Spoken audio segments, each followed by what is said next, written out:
Hey everyone, it's Phoenix. Today I'm going to make a video to talk about Srendarr, but it's going to be a little different. This is sort of a tutorial video. There's been a lot of changes, obviously, to the prominent aura system, and I think a lot of people are still sort of catching up, learning how to use it, so I wanted to make a video to kind of step by step how to add an aura to prominent, what exactly that means, first of all, how to add one. And then how to configure it with some of the more advanced settings. So just to start off with, prominent auras is basically, if you've used Srendarr,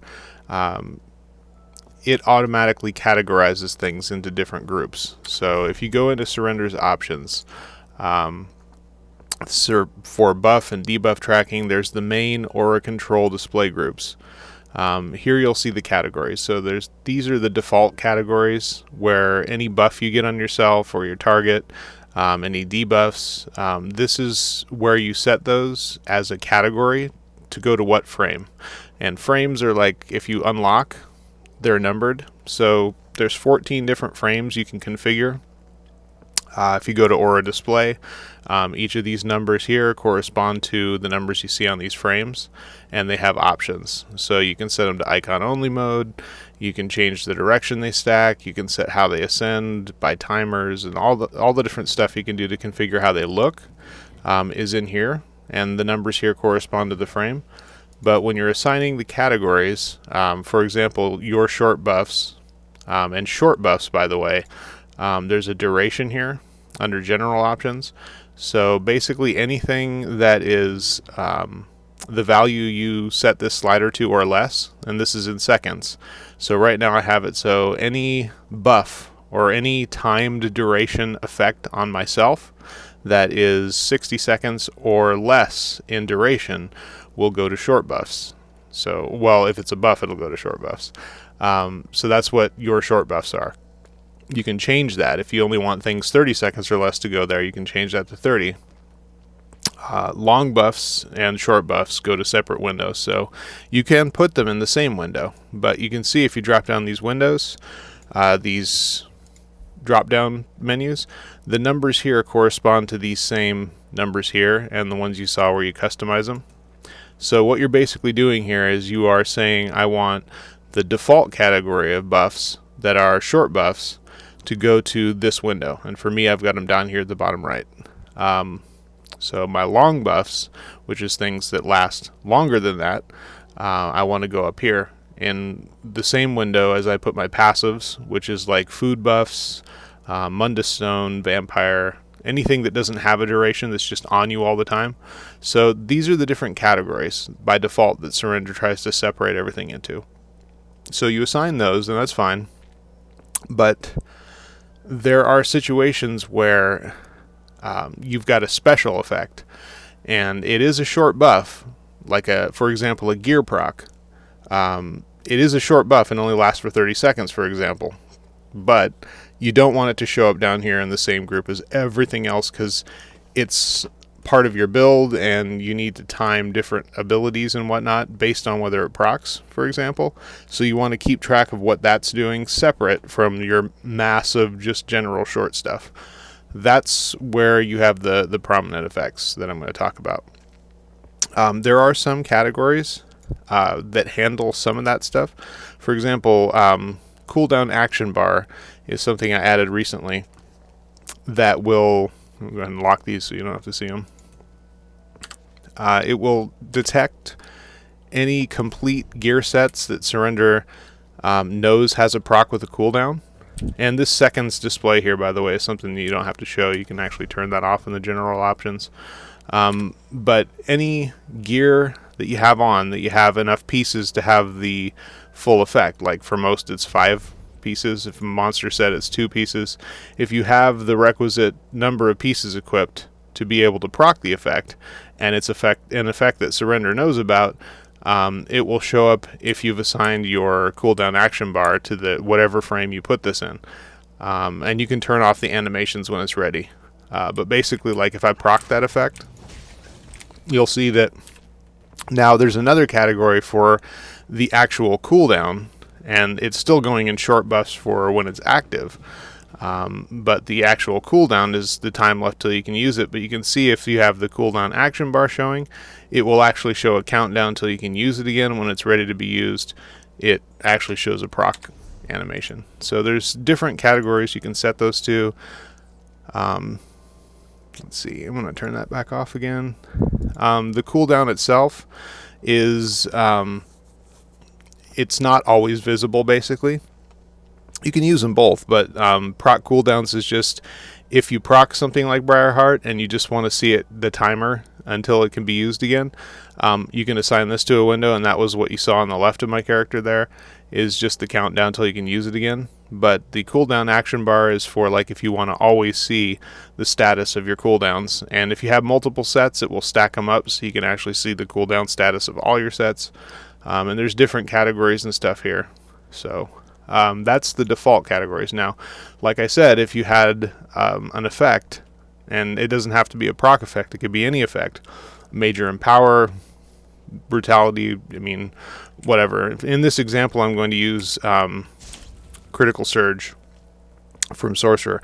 Another quick note, if you look at the bottom of the tooltip there, you see it says Srendarr ID, and it shows the ID of that ability. All of your auras now will have that. So just by moving your mouse over them, you can tell what the ID of that ability is. That comes in handy in the advanced setting of Prominent, which I will get into later, but it's a big improvement from the original default or debug option to show the display of aura IDs, because it tries to put that ID, and I've modified it so it makes it more clear. But the problem with this was, like, if you had your auras really tiny, or for like group auras or something that are really tiny and close together, it was useless because it would clump all the numbers together and you couldn't read them. So now you just move your mouse over and you can see the ID right there. So so what about prominent auras? Okay, so like this is the new system. It's not that complicated. It's just there's a ton more options than there used to be. When I started, this was actually there was only two different special aura groups. One was buffs on the player, and the other was debuffs on your target.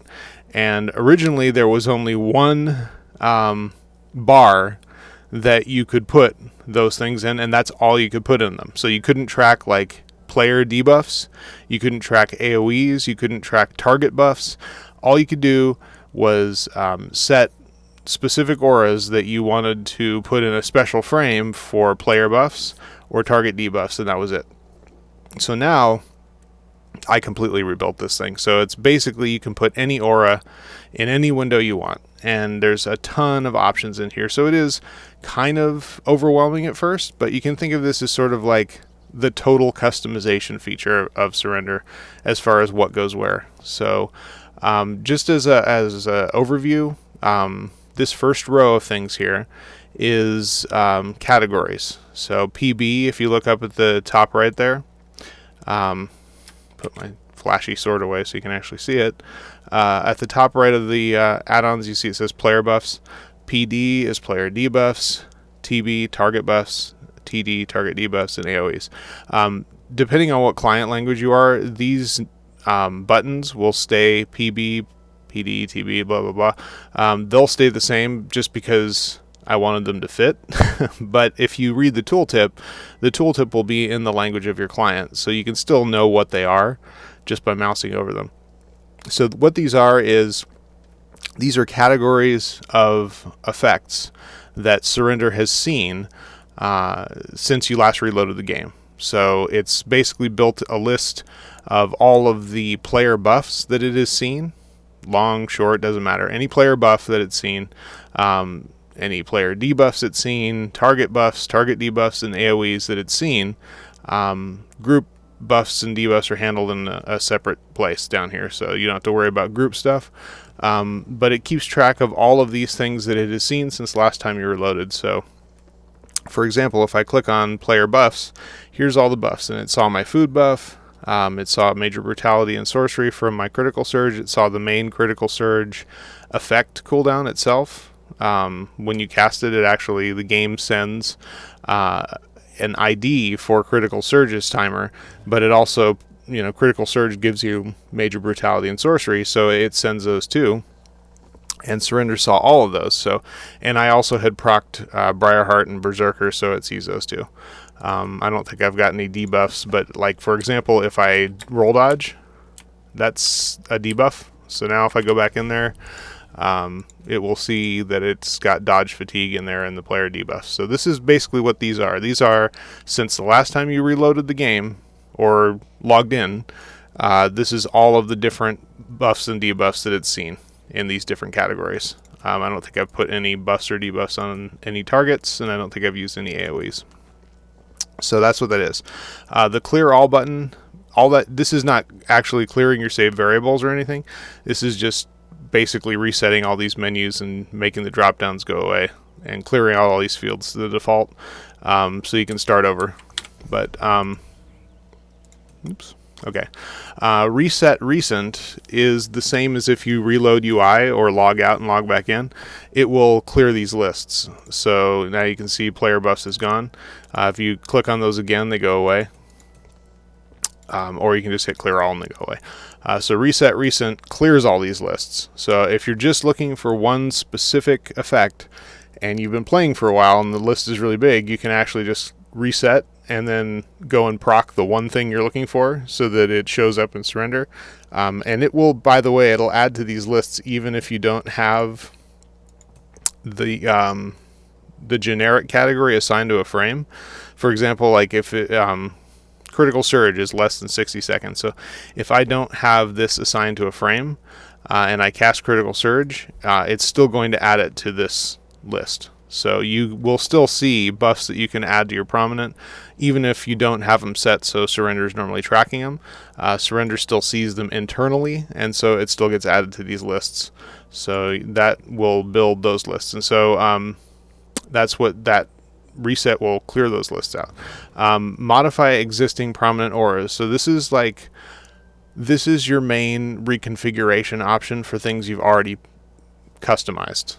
I will actually get to this in just a second, but generally speaking, these are your save variables. So just real quick, if I click on player buffs, these are all the things that on my account, and I use account wide, but if you're using character specific, it'll just be for that character.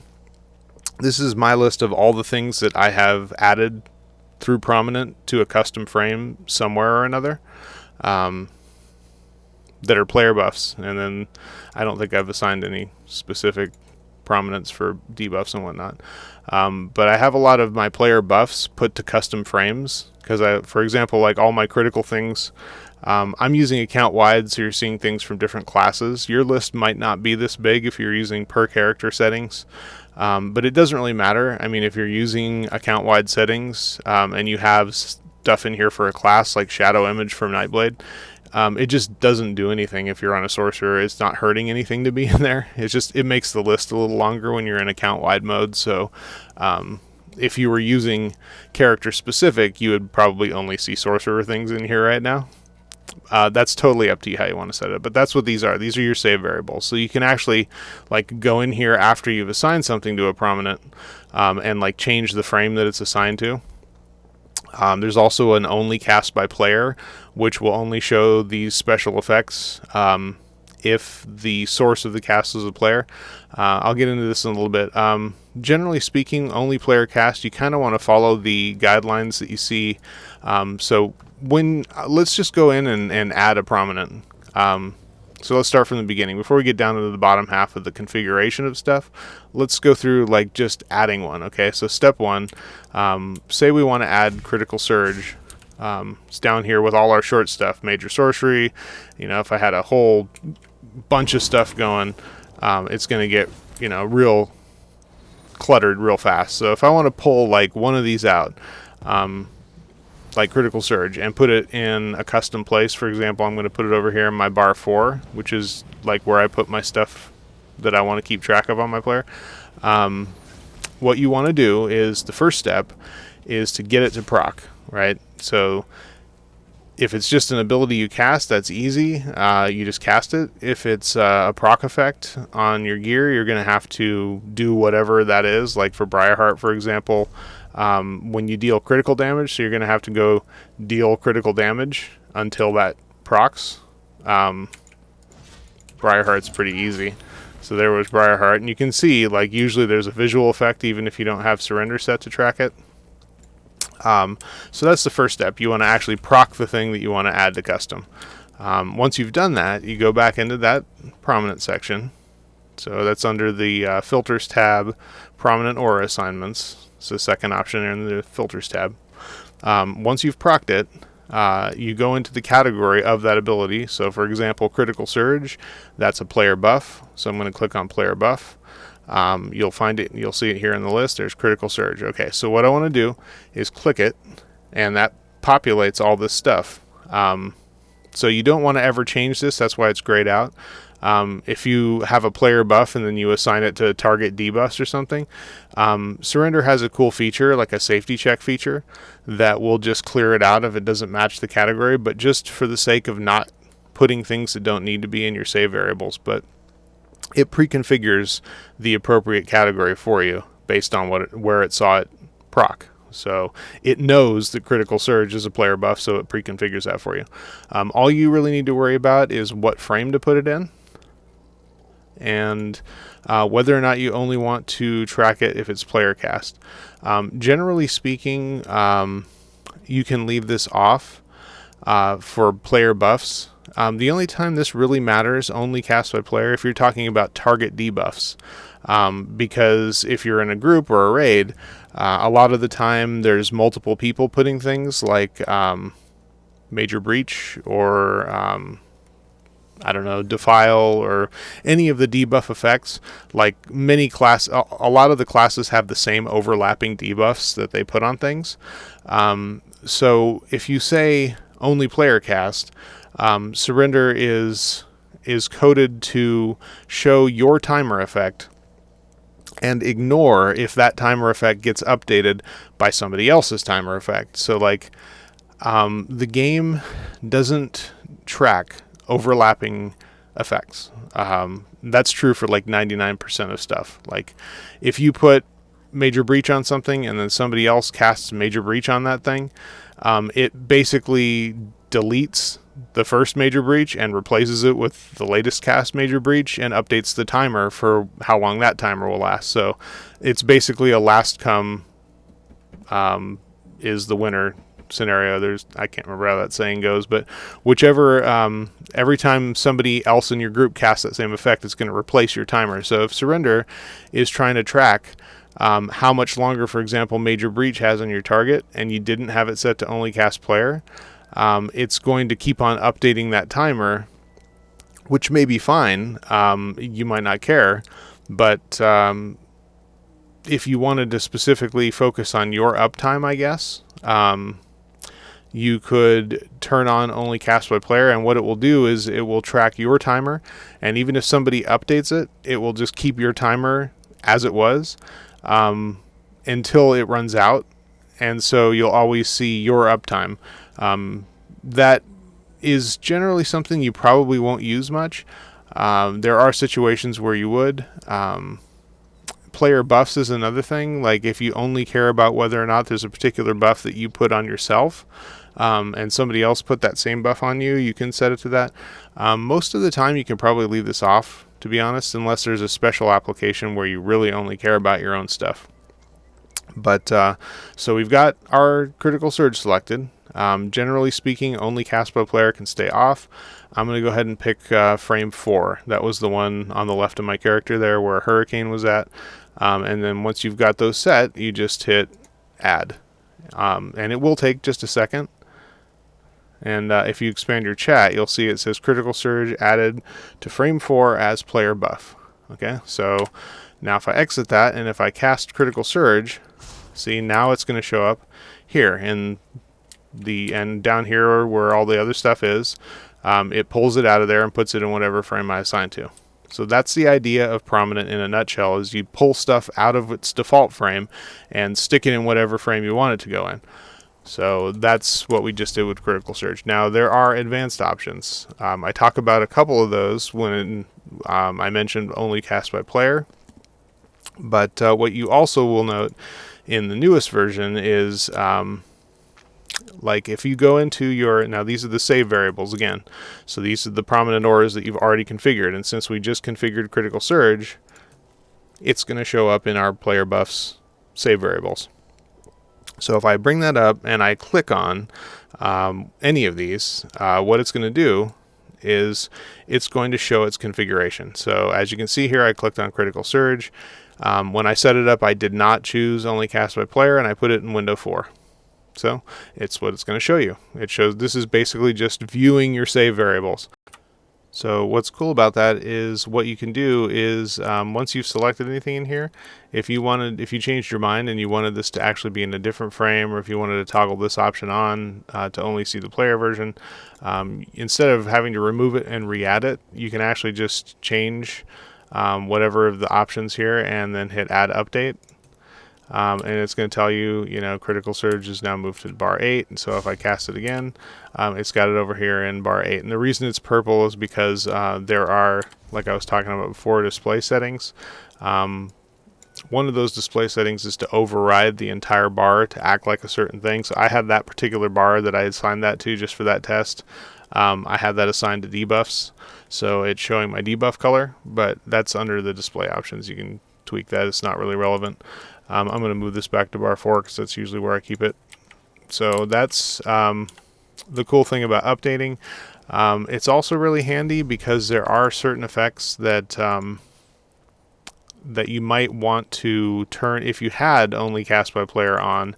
And mostly this is going to be target debuffs. You might want to turn it off in a raid so that you can track the group-wide uptime on a particular debuff on the boss, but you don't want to have to go and remove and re-add everything. So you can just go into target debuffs. I don't have any right now. Just for the sake of it, I think if I put this on this guy, I think that creates a target debuff. So if you go into, did I not put anything on him? Oh, duh. I haven't. I'm kind of not really. Yeah. So I haven't added any target debuffs to prominent yet. Those ones I just procced are actually in recently seen, but I haven't added them to anything yet, so why they're not in here. If you did have stuff added to prominent for target debuffs, and you went into a raid and you forgot, well, whoops, I had this only cast by player thing on, you could just go in and select any of those ones from target debuffs, turn it off, and then update. And that's really super quick, and you don't have to remove and re-add stuff. So that's kind of cool. But so to summarize so far, we pull stuff out of where it goes by default and put it in a custom frame. We can then go into the things we have configured, click on them, and change where it goes, and just update.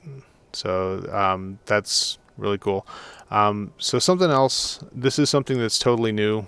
I just added this actually last update or so, is and there's been people who have mentioned it to me, like, since this no longer allows you to put things in manually, and there's good reason for that. I mean, you could put things in manually and it completely breaks Srendarr's ability to track gear sets.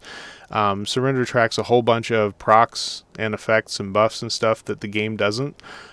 Mainly like all the cooldowns and gear set procs and stuff. Some of them the game tracks, but most of them, a whole bunch of them, they don't. And if you, the problem was like, how to actually put this that isn't too technical. Every buff or debuff or effect that you see on your character or target or whatever has an ID, right? So Critical Surge has a specific ID. Oops. So like Srendarr actually will tell you that if you hover over them. So 23678 is the game's ID for this Critical Surge. Now, the problem is that when you get into stuff like gear procs, a lot of the gear procs have more complex mechanics, and in order to program those, the game has multiple IDs for the same effect, and they're even named the same. But like one of them, for example, will be the one that adds a damage over time effect. One of them will be the one that is the player timer. One of them is the one that's some passive effect with the stacking number of things that you have. So like the problem that you would have with adding things manually is you would add the wrong one. In order to track those things that the game doesn't, Srendarr has to look for the right one of those IDs, of all the ones that it causes when it procs. If you put the wrong one in, it will break the mechanic tracking of that effect. And there's other problems that it can cause. It can generate errors because it's wrongly categorized, and I put a lot of safety checks in there to stop that, but generally speaking, you are not able to manually put stuff in because things could get put in wrong, and the player wouldn't even know it, but stuff would break and they wouldn't know why. So the way it is now, with only being able to add things Srendarr has seen, is that the things you add are known good. They are the correct IDs, they're the right effects. If it shows up in these recently seen lists, it's safe, it's correct. However, there are certain things where the proc has multiple legitimate effects that you do want to see. Like there are procs that will, when you have the set, it'll have a passive on you, and you want to track that, but it also, when it procs, has a timer effect. And you want to track both of those, but they're both named the same thing, and generally when you add them through this recently seen, the reason it takes a second is because it is actually searching not just for the ID that of the one that you see in the list here, but for all of the IDs in the game that match that effect. So it's looking for every ID the game has that is critical surge, for example, if I add that. That's why it takes a second. And it does some screening where if it doesn't match the criteria of the category it's in, it's going to filter it out. But in that scenario, like if, for example, I think I have an example here where crystal weapons, right? That puts a timer on the player because you've got like however many seconds to use it before it wears out. So there is a player buff, but then if I attack the target, it puts a armor debuff, and you can see that on the right hand side on the target, right? And so like, what if I wanted to track both of those? Well, in that situation, that would be fine since they're different, because you add them separately, right? So if I go into player buffs, and if I add, I've actually already added it, it's already in my list here. You won't see recently seen stuff for things that are already in prominence. So if you add crystal weapon as a player buff, you can put it in whatever frame, and that's fine. There'll be other IDs in there with it, but it won't include the ones that are debuffs, because when you exit this menu, Srendarr has an internal check, and it will take any IDs that are not in the category you just added to out of the list of IDs that you've just saved. So you can actually add prominent for target debuffs and player buffs separately for the same ID, and that's fine. The problem is for IDs where you've got, and critical surge is not an example, but say you had a proc and it was a player buff, but it gave you a passive player buff, and it had a timed player buff. So if they're both player buffs though, so if I went in here and I selected, and they are both named the same thing. So in this hypothetical scenario, this is like a made up scenario just as an example. If that buff, if I clicked on whatever it was called, and I added it through my recently seen, and picked a frame and added it, it's going to get all the IDs, and since the passive and the timer were both player buffs, it's not going to filter those out. So basically whatever frame that you choose for them, that's where they're both going to go. So like if you set that ability to frame 4, which is, I keep doing that, which is my frame over here where critical surge is, you would see the passive there, and you would see the timer there. And that's, generally speaking, that's not something that you want. You want to kind of pull your passives out and pay attention to the things that are actually going to expire. So I added a new option. And so what you can do now is if you run into a situation like that, where there are multiple player buffs or multiple different auras for one of these categories that you added a prominent, and you want to separate out things to different frames from that same named ability, what you would do is you would proc that effect and just hover your mouse over it and look at the ID. And you might write it down so you remember it at the bottom there. So this one is 23678. And then what you can do now is if you go into your save variables list, the second list, and you go to the category that those duplicate buffs are in, and pick whatever the name of that thing is, you'll see this new option here show up when you click on something where it says show aura IDs. So if I click on that, it's going to now show me not just the save variables, but this is now showing me all of the IDs when it's searched, when I originally added it to that category.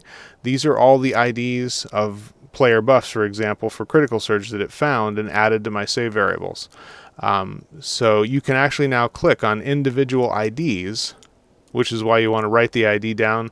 Like if you want to move the passive out of the frame that you have assigned the special buff to, so you just have the timer version of that special buff there, and you want to move just the ID of the passive of a multiple buff prominent aura to a different frame. It's like, so you put the prominent aura in a different frame, but now you want to put parts of that prominent aura that has multiple effects in an even different frame. You can do that now, and all you have to do is just click on any of the IDs in the list, and you can pull it off. And let me make sure I got the right ID. So it was 23678. Okay. So you go into there, you click on the effect, and you click show IDs, and 23678 is the one, hypothetically, say I want to move. You can now change just that one ID to a different window and update. And you can see here it's put it over here in my window 8 now. Now this doesn't have multiple effects, so I don't actually have any sets or anything offhand that have multiple effects, but for example, if Critical Surge had a passive and a timer, I just moved the timer to a different window, but since I had put Critical Surge as a prominent into this window over here, it would still have the passive over here. If you can move individual IDs, so you can move individual IDs that way. And now if I go back into Critical Surge and I show IDs, it's going to actually show the one that I moved as with this little ID in parentheses. So what that means is this is one that I have put in a special place separate from where the main group of and you can go back by clicking on that name again. And you see also in the list here, in your save variables, ones that you have picked just the specific ID of the thing you added, you'll still see Critical Surge or whatever other buff you've added through your list here.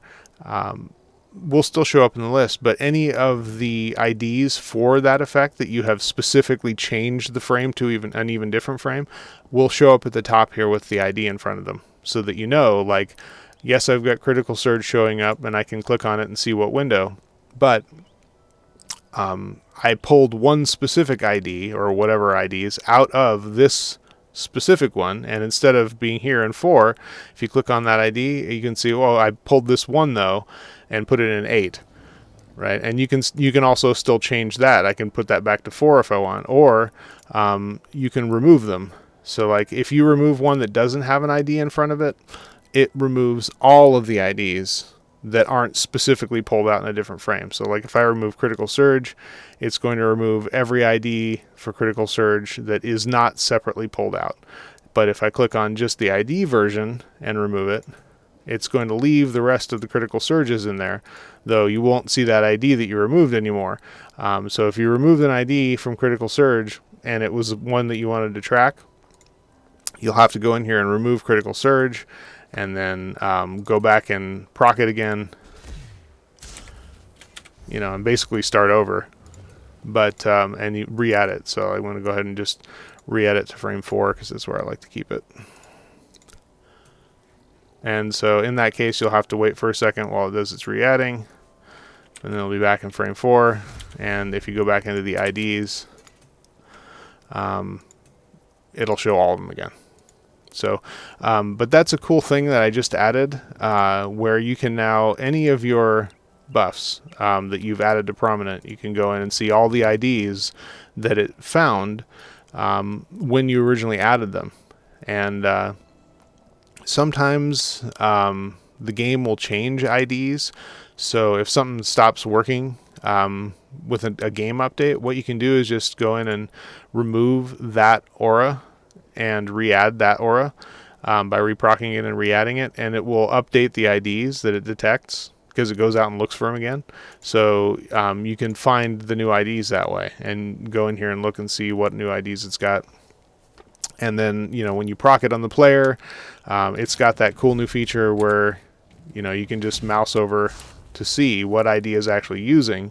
So okay, well, that's the ID then that I want to put, say, over here. And then you just go in there and pick that specific ID, put it wherever you want. So you can now, on a per ID basis, you can super customize the hell out of prominent auras. You can basically put like any piece of any aura in any frame.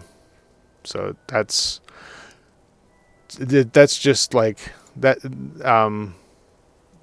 didn't exist in the last update, and I saw that it was definitely a needed feature because there are a lot of auras that have multiple effects. You don't have to worry about things that are in here that doesn't have an icon. You don't want to just go and remove those though, because a lot of the time, like I said, there's mechanics like blast bones, for example. There's a separate ID the game uses when like your bones actually hit something and explode. So like you cast blast bones and it's got a timer, but if your bones detonate, right, it cancels that timer because, well, what is it counting? There's no more timer. They exploded, right? But I mean, if you wait for the timer to run out before going into combat, they'll just die, right? So the timer will run out and your bones will die. But if they actually hit something and explode, you don't want the timer to sit there, and keep counting until they die. Well, the thing that lets the game and therefore Srendarr know that they're exploded is a separate ID that is happening in the background, which is probably one of these. So you probably don't need to worry about doing anything with these. Now that I think about it, removing them from here probably isn't going to have any effect. You could probably go in here and just remove any IDs that don't actually show up in your Srendarr frames. The only thing, because they're still going to happen in the background, so they should still cancel the effect. The only thing I can think of that would be a problem with removing them would be, let's see, what would be the problem with removing them? Oh, okay, so like if you don't have the category that whatever they are in displayed, but no, that shouldn't really matter anyway because it's bypassing those categories. So like, honestly, it doesn't matter. It doesn't hurt anything to leave them in there. I mean, it takes up like no space at all. I use save variable compression, so I actually take all of the different options here, like the type and the target, and if it's only player cast and what frame. And instead of having a table where I've got like a variable name for type, for example, like p type equals, and a value for that drop down, and then p target equals and a value for this, and whatever variable for only player cast, and p frame for whatever frame this is. Instead of saving a table, a big old clunky table with all that stuff, it used to be that way, but I've actually updated it so it will create a tiny little string. And each of these has basically a numerical equivalent.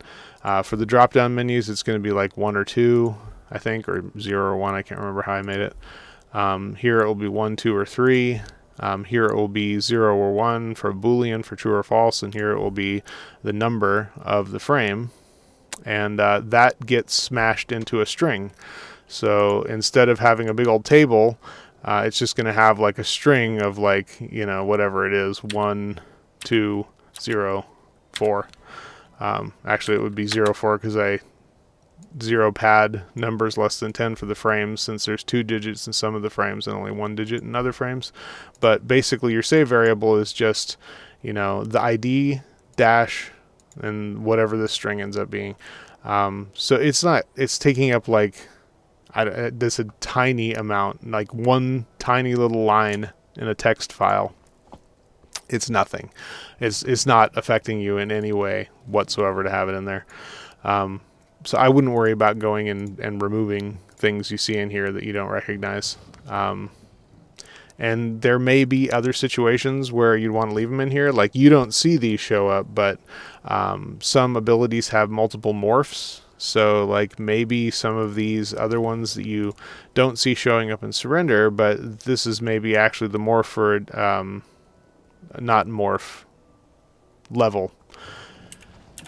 It's like here, Hurricane 4, right? But when you're leveling up your character, you might have this at Hurricane 3 or Hurricane 2 or 1 because you haven't leveled up your skills yet. So like sometimes, and ZeniMax has been pretty good about fixing that, but it used to be that all the different ranks of different abilities had their own different ID, which was a real pain in the ass for configuring Srendarr. But in that scenario, you wouldn't want to remove them just because, like, if you were using account-wide variables and you changed characters to your other Sorc and they had level 1 of an ability you added at level 4 and you removed the ID that was actually for level 1, then theirs wouldn't show up in the prominent frame and you'd be like, well, what's wrong? And you'd have to go and remove the prominent and re-add it to go and get that ID again. So probably don't mess with removing IDs. I mean, you can. It's an option. And you certainly are free to do that if it's not working, because sometimes, like I said, with game updates, IDs change. So you could always go in here and remove the IDs or the whole group of IDs, you know, and then go and re-add them. That's perfectly fine. But when it's working and everything's good, I wouldn't worry about going in here and deleting specific IDs. This option here, show aura IDs, is mainly just for peeling off different versions of an effect that do different things in the same category to different frames, so that you can have multiple buff, different auras that have multiple effects in the same category, have each of those effects show up in a different frame if you want, by getting the ID, picking it, and then putting it in a different frame. That is what that is for. And that is pretty much the prominent system in a nutshell. It's put any aura anywhere you want. One other quick little caveat is the global blacklist. So here you do have the ability to type in an aura name or an aura ID and add it to a blacklist by hitting enter, and it'll go out and search. And you can see in here the list of things you've added to a blacklist. So like if you had added something to prominent, or if you saw something in Srendarr that you didn't want to see, all you'd have to do is like mouse over it, get the ID, or write down the name, and ignore the number. So like don't pay attention to what Srendarr says. Like here it says critical surge. Don't worry about if it's 4 or 3 or whatever. Just look at what Srendarr says for the name. But if you didn't want to see critical surge, or if you didn't want to see the specific ID, you can actually go into the global blacklist and add that as a blocked aura. If you didn't just want to add it to a different frame, if you want to get rid of it altogether, you just type that number or that name in here and actually completely block it from everything. And then if you had it blocked, you could go and select it and then remove it from the block list. So if you've got auras showing up in Srendarr that you don't ever want to see, you can add them to this blacklist here. So the group auras, like I said, they work differently. That's a separate topic. There's a whole bunch of options, obviously, in this ad. I'm not going to talk about them all right now. This was a video to talk about prominent auras, but groups work similarly. It's just that you have to type in it's handled as a whitelist by default. So if you turn on tracking group buffs or tracking debuffs here, and then if you don't have it set to use as a blacklist, which is the default, so a whitelist basically means don't show me anything on group buffs, even if it's enabled. Don't show me any of the buffs on my group members unless I specifically add either the ID or the name of the thing here. And you'll see the list of things that you've added here. And if you add it by ID, you'll see the ID in parentheses and then the name, just like in prominent. If you switch that to only Blacklist, it says in the tooltip what it does. Why ever you would want to use this, I'm not sure, but basically it will show you everything on your group members except what's in this list. So it just changes the way this list behaves. As a whitelist, by default, with uses Blacklist off, it'll only show you the things in this list that are on your group members. If you turn that off, if you turn that on, then it'll show you everything on your group members except what you have in here. And it works the same for debuffs. So, and there's a whole bunch of other options. You can block certain effects and all that. You'll just have to dig into the options in Srendarr, how you can configure the way they look. But generally speaking, that's how prominent works. It's a really cool new system. In a nutshell, just to kind of step by step through it one last time, you proc whatever effect it is. If you're in a raid and it's an effect that only happens when you're fighting a specific boss, you can fight the boss. And then when you're done, quickly go into here. As long as you haven't reloaded the UI or logged out, you'll see it in your list. So you can just pick it from the list. You only have to do it once.